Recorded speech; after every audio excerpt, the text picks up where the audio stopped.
What we're looking at here is the good old emergency lighting system that you've probably seen hundreds, if not thousands of times.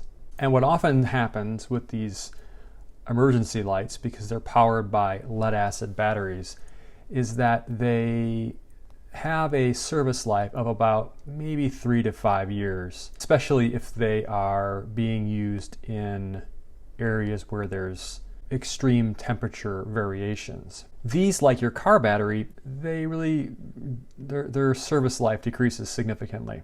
After moving into this condo building, this is several years ago, the unit experienced a power outage during a thunderstorm, and immediately we all realized that none of the emergency lights worked, and found out that the building had been built in 2004, and we moved in 2012, and the batteries had not been replaced in eight and a half years. The interesting thing about the lead acid battery is that it will appear to have a charge on it, even though it is completely without any effective capacity. And I won't go into the details of the chemistry or why that happens. That, like you see in this image here, this is a 6 volt, 10 amp hour battery. It's happily showing 6.43 volts. When you saw me there previously pressing the button to test the lights, you can see that they are not turning on.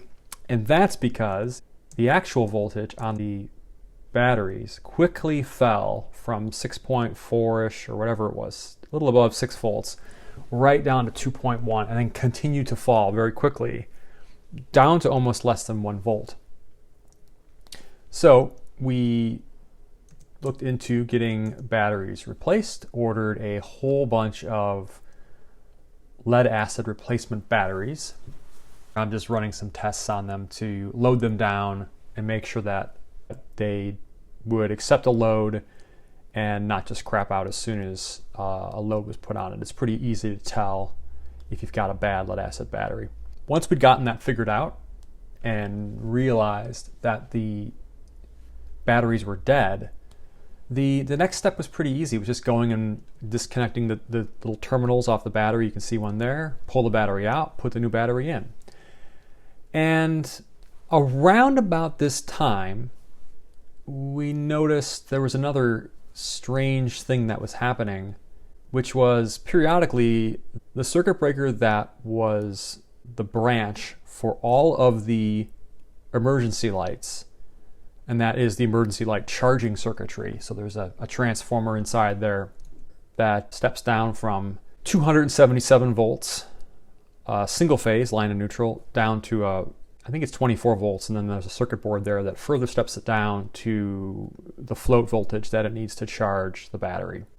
So we found that that breaker was tripping, and that breaker controlled, it was for a while pretty annoying because the breaker would trip after a heavy thunderstorm when we wouldn't lose power. What would happen is, before we got all the batteries installed, in the meantime, we had several times in the course of a week or two, the breaker would pop before any modifications were really made. Breaker would pop, and then the lighting in our back stairwell would just drop out. It would just completely go dark. And so there was no emergency lighting batteries replaced there yet. Actually, hadn't gotten to those yet. And so it would be completely dark. So you have to go with flashlight, go find the breaker, turn it back on again. And so what happened, we discovered, was that some of the electrician did not do a great job of either wire nutting off the unused terminals, or in some cases, they were just electrical taped. You can see there that there's nothing there covering up wire. What ended up happening was what you're about to see in the video.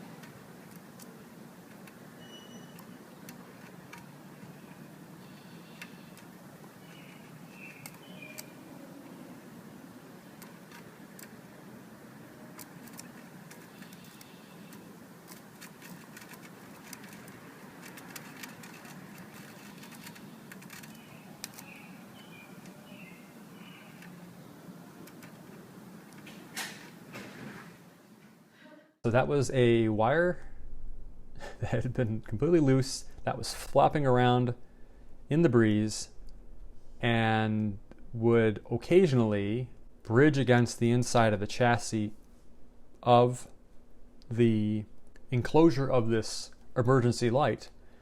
And initially nothing probably happened because there was paint and the paint has some dielectric property.